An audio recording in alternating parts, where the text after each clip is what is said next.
저는 안산제자교회에서 행복한 신앙생활을 하고 있는 중고등부 부간사 이명아 집사입니다. 오늘 제가 이야기할 간증은 저와 함께 사는 두 김씨에 대한 이야기입니다. 제 핸드폰에 밴드 어플이 있는데요. 그 중에 하나가 주님의 간섭하심으로 이루어지는 나의 가족이라고 있어요. 제가 교회에서란다. 집에서 아이가 이제 성장 일기나 뭐 이런 거 있잖아요. 뭐 어떤 일이 있었다든가 무슨 날이라든가 하면 거기다가 사진과 함께 이렇게 짤막하게 이렇게 작성을 하거든요. 그게 없어질지 모르겠지만 그래도 나름 아이에게 나중에 보여주려고 하는 중이에요. 그래서 두 김씨에 대한 사랑이 한 번씩 저도 한 번씩 쳐다볼 때마다 소속 솟고 있어요.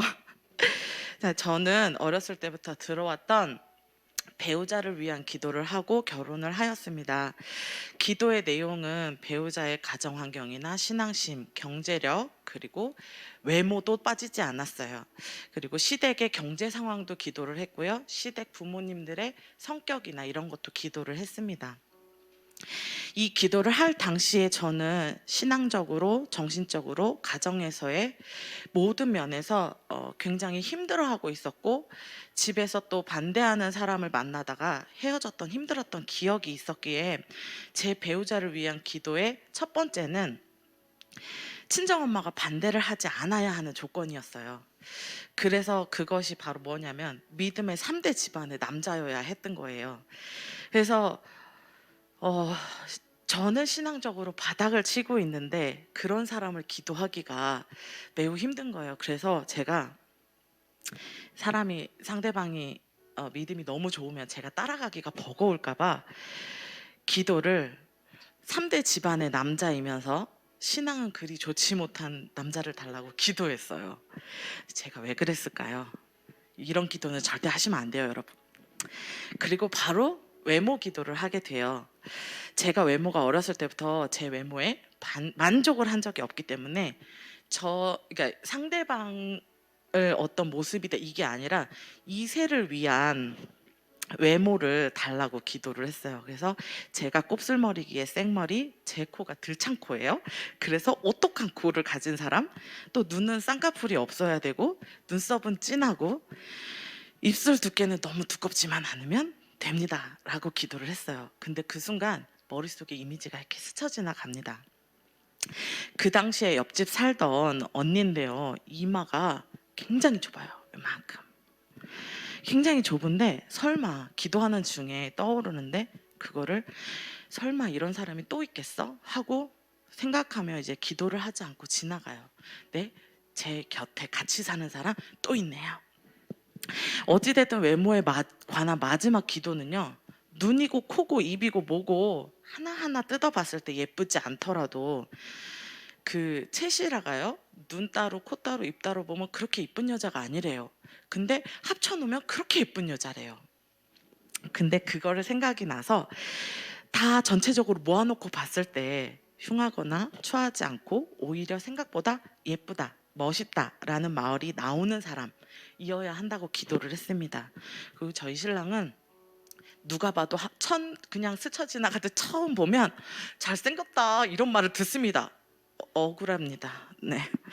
자, 그 외에도 건강한 사람, 먹어도 살찌지 않는 사람인데 또 깨작깨작 먹는 모습은 보기 싫잖아요, 여러분. 그래서 밥 하나는 진짜 팍팍 잘 퍼먹는 사람이어야 한다고 기도를 했어요. 네, 그분은 정말 밥만 잘 먹습니다. 다른 거 안 먹어요. 그리고 살이 찌면 안 돼요. 제가 물만 먹어도 살찌는 아이라 살이 찌면 안 돼요. 그렇게 기도를 했는데 정말 살이 안 쪄서 나중에 다시 기도를 합니다. 결혼한 지 몇 년이 됐을 때, 주님 이제 살 좀 쪄야겠어요. 오해를 받고 싶지가 너무 않네요. 그러니까 같이 먹는데 그분은 살이 안 쪄요. 저보다 더 먹는데 살이 안 쪄요. 저만 찝니다. 그래서 주님 이제 쪄야 되겠습니다 하고 기도를 했더니 이제 쪘는데 그게 정상 체중입니다. 또 저는 집안일을 혼자서 완벽하게 할 자신이 없어요. 게으르기도 하지만 힘들어하는 부분도 있어요. 그래서 집안일을 잘 도와주는 사람을 기도했고 그 와중에 생색내는 꼴은 또 못 보겠거든요. 여러분 여기까지가 아직도 신랑의 시읒도 모르는 상태예요. 얼굴도 모르고 아무것도 몰라요. 그러나 하나하나 세세하게 기도를 합니다. 생색 도와주되 생색을 내지 않는 사람, 그리고 저보다 더 많이 사랑하는 사람을 달라고, 또 제가 존경할 만한 부분이 있는 사람을 달라고 기도합니다. 그 외에도 여러 가지 기도를 하다 보니 여러분 이제 10월드가 격정이 돼요. 근데 저희 신랑 정말 생색내지 않아요. 잘 도와주고요. 제가 그래서 저는 누리는 삶을 삽니다. 그리고 그 당시에 이제 10월드의 제 생각에 10월드의 완성은 시누이라고 생각을 했어요. 시누이분들 잘하셔야 돼요. 자, 그래서 형제가 있는 집을 기도를 했어요. 형제만 있는 집. 그리고 시어머니의 성격은 제가 시어머니랑 싸우더라도 시어머니한테 쪼르르 달려가서 신랑 흉을 보면 같이 신랑 흉을 봐주는 그런 성격이었으면 좋겠다고 기도를 했어요. 근데 여기서 또 한 가지 더 기도한 게 있다 그랬죠. 시댁의 경제 상황이요. 신랑이 벌어서 시댁에 다 갖다 주는 거는 또 못 보겠더라고요. 그래서 좋게 말해서 서로 손 벌리지 않는 경제력을 가지고 있길 바랬습니다. 그 외에도 더 많은 것을 기도했지만 그 결과물인 제 짝꿍이요, 온라인을 타고 옵니다. 어디 외모에 대해서 크게 이렇게 용기가 있던 그런 아이가 아니라서 온라인으로 많이 놀아요. 그러다 보니 신랑이 온라인을 타고 오더라고요. 그래서 먼저 또 들이대길래 또 사귀어 봤어요. 그리고 아무 생각 없이 나이가 있으니까 결혼을 전제로 사귀자고 제가 먼저 말을 합니다. 사귄 지 2달 됐고 만난 지는 한 2-3번 됐을 때 그쯤 생각이 나는 거야. 아, 나 배우자를 위한 기도를 했는데. 그래서 급하게 다시 제가 기도를 합니다. 와, 하나님 저기 있잖아요. 제가 사람을 하나 사귀고 있는데요.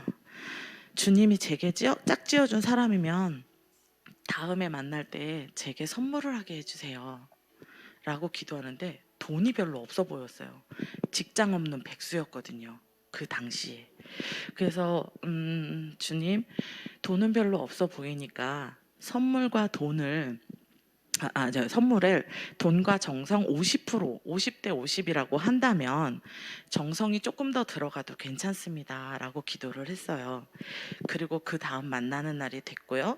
손에 선물이 없는 거예요. 사람을 봤는데. 그래서 이 사람 아니구나. 어떻게 조만간 헤어지자는 얘기를 해야겠다. 이러고 생각을 했고, 그리고 그날 데이트가 이제 끝나서 헤어질 쯤에서 신랑이 이렇게 품에서 뭘 이렇게 꺼내는 거예요. 꺼내길래 이렇게 꺼내서 이렇게 줘요. 그래서 이렇게 봤더니 하루에 한 장씩 편지를 썼어요. 그래서 그거를 정말 돌돌돌돌 말아서 한 묶음으로 만들어 갖고 리본으로 정말 예쁘게 묶어서 주었어요. 정성 100%더라고요. 그래서 딱 그 선물을 받자마자 저는 생각을 합니다. 돈이 더 많이 들어가야 된다고 기도를 할 걸. 그리고 시간이 흘러서 저희 집에서 살짝 반대도 있었지만 그래도 저는 결혼을 하게 됩니다. 응답받았잖아요. 저희 엄마한테 엄마 돌아가시고 나서의 재산 따위 나는 하나도 필요 없고 그 집 귀신이 될 테니 그냥 반대하지 말고 결혼을 시켜달라고 얘기를 합니다. 그리고 엄마가 정말 그 뒤로 반대 한 번 안 하고 결혼시켜 주셨어요. 그리고 배우자를 위한 기도를 하고 결혼한 것을 이제 누리면서 사는 중에 아이가 생기지 않아서 조금씩 이제 걱정을 하기 시작합니다. 1년이 지나고 2년이 지나고 아이가 생기지 않아서 너무 힘들 때는 어떤 생각까지 하게 되냐면요. 유모차에 아기 엄마가 아기를 놓고 잠시 한눈을 팔고 있으면 그 유모차에 앉아 있는 아이를 훔쳐서 도망가고 싶다라는 생각까지 하게 됩니다. 그런 위험한 생각을 하게 되고 한 달 한 달이 지날 때마다 정말 지옥문을 보고 있는 그런 아찔한 느낌도 받아요.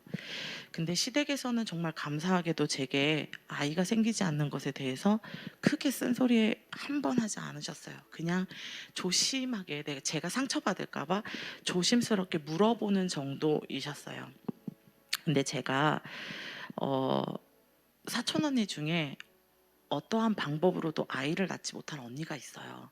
그래서 결국 입양을 해서 해외에 나가서 살고 있는데 그런 언니가 있기 때문에 마음이 불편한 것을 저는 외면할 수가 없었어요.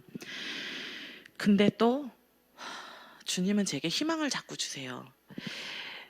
특별 집회에 참석할 때 여러 강사 목사님을 통해서 저한테는 자녀가 있다, 너에겐 아들이 있다, 기름 부음의 자녀이다 등등 희망의 메시지를 잔뜩 주시고는 감감무소식입니다.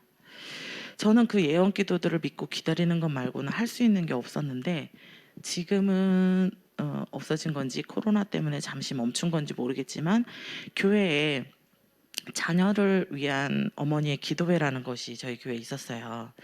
근데 저는 어머니가 아니기에 당연히 참여를 하지 않으려고 했어요. 근데 자꾸 스텝으로 참여해 달라고 하시기에 몇 번 참여를 했습니다. 찬양하고 짧은 이야기를 나누고 기도를 제목을 나누고 기도를 하는데 저는 자녀가 없잖아요.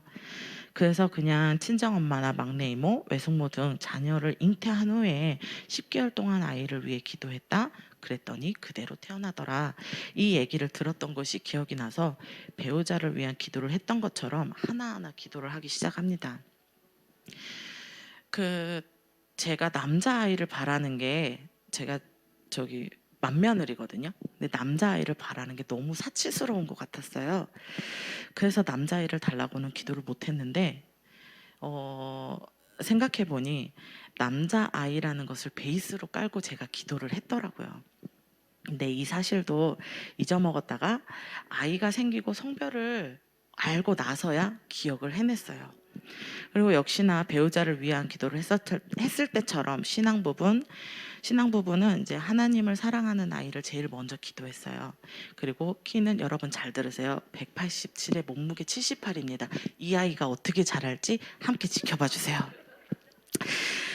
자, 머리부터 발끝까지 신랑을 닮은 아이, 그러나 성격은 절 닮은 아이. 그리고 머리 좋은 건 또 아빠 닮기를 생각하는 거나 느끼는 거나 가치관 같은 거 있잖아요. 그런 거는 저를 닮고 그러다 보니 독방 육아가 또 이렇게 걱정이 되는 거예요. 저희 신랑은 학원 강사기 때문에 아침에 늦게까지 자요. 그리고 저녁이면 밤 11시, 12시가 돼서 들어오거든요. 그러다 보니 아무리 생각해도 독방 육아를 할 것 같아요. 그래서 그게 걱정이 돼서 키우기 쉬운 아이를 달라고 기도를 합니다. 키우기 쉬우려면요, 여러분. 잘 먹고, 잘 자고, 잘 싸고, 잘 씻고, 그리고 침을 적게 흘려야 되고, 잔병치레도 안 해야 돼요. 그리고 순하디 순한 아이를 달라고 기도하기 시작을 했어요.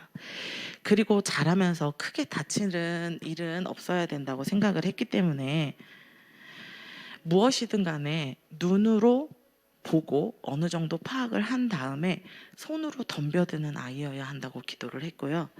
듣는 귀가 있어서 정신없이 놀다가도 들어야 하는 것은 잘 듣는 아이여야 한다고 기도를 했어요. 이 잘 들어야 한다는 것은 사람의 말뿐만이 아니라 하나님의 음성도 포함돼서 제가 기도를 한 거였거든요. 그리고 이렇게 기도하면서 또다시 걱정되는 외모가 있잖아요. 저 때문에. 그래서 하나님 둘을 닮아도 상관이 없는 데 있잖아요. 이 아이가 장성하였을 때 그 시절에 맞는 여러분 만찢남 아세요? 만화를 찍고 나온 남자예요. 그만큼 잘생긴 남자란 얘기거든요. 만찢남처럼 잘생긴 아이가 되게 해달라고 기도를 합니다. 근데 이렇게 기도해도요. 주님은 아이를 주지 않으셨어요. 끝없는 기다림이 또 시작이 되었고 주님은 그 기다림 속에 이 자녀가 하나님의 자녀이며 귀한 영혼이고 내가 함부로 키우면 안 되는 아이임을 깨닫게 하셨어요. 그러나 친정 부모님이 다 돌아가시고 그때까지도 아이는 잉태되지 않았고 그 사이 저는 점점 아이가 없는 생활에 익숙해지고 아이가 없는 생활이 편안하다는 것을 슬슬 깨달으면서 살고 있었어요. 그리고 아버지가 돌아가신 지 한 6개월, 반년 정도 되었을 때인 것 같아요. 아니다, 거의 한 10개월 됐네요. 그랬을 때 이 아이를 정말 이제 아이가 생겼다는 것을 알게 되었어요. 그래서 이 아이를 정말 낳아야 하나? 라는 생각까지 저는 하게 됩니다. 그리고 왜 이제서야 잉태가 되었나도 생각을 하게 됩니다. 그 대답은 아이를 낳고 나서 알게 하셨어요. 어쨌든 주님이 주신 아이기 때문에 낳아야 하는 거겠지 하고 뱃속에서 10개월을 키워서 꺼내보니 잘 먹고 잘 자고 잘 쌉니다. 그리고 또 잘 씻고요. 침도 그 정도면 뭐 안 흘리는 편에 속해요. 그리고 이거는 이미 여러분들이 저에게 말씀을 해주신 거예요. 아이가 먼저 손으로 댐비지 않고 눈으로 어느 정도 파악을 한대요. 50일이 조금 넘었을 경우에 지금 다니는 어린이집에 갔었는데요. 선생님들이 너무 이쁘니까 각 반에 데리고 들어가시더라고요. 저 좀 쉬라고.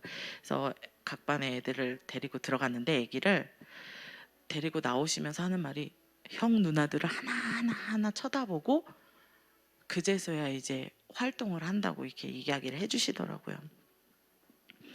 어디까지 읽었을까요? 네, 그 부분마저 이제 응답을 하셨어요. 그런데 있잖아요, 여러분. 머리부터 발끝까지 저를 닮았습니다. 하는 짓도 저를 닮았어요. 하늘을 보고 하나님 왜죠? 묻습니다. 물으니까 일단 여러 가지 질문들이 있었잖아요. 궁금한 것도 있고 생각하는 것도 있고 부모님과의 애틋하지 못했던 관계가 애틋하지 못했거든요. 저는 부모님이기에 할 도리를 했을 뿐이었어요. 근데 병원에서의 생활이지만 부모님과 지낼 수 있는 그 시간을 주님께서 허락하셨다는 걸 알게 하셨고요. 힘들었지만 생각보다 좋은 시간이었어요. 제가 우리 엄마 발을 언제 닦아주겠어요. 엄마 세수를 언제 시켜주고 엄마 몸을 언제 닦아주겠어요. 그런 시간이 힘들지 않았어요. 되게 즐거움으로 다가왔거든요. 그리고 아이가 결혼하자마자 생겼더라면 친정 부모를 간병할 수 없었을 거다라는 생각도 이제 그런 생각에 주님의 뜻이 여기 있었구나 하고 알게 되었고요. 주님의 시간표가 정해져 있었음을 알게 되었어요. 그리고 아이가 절 닮은 이유요.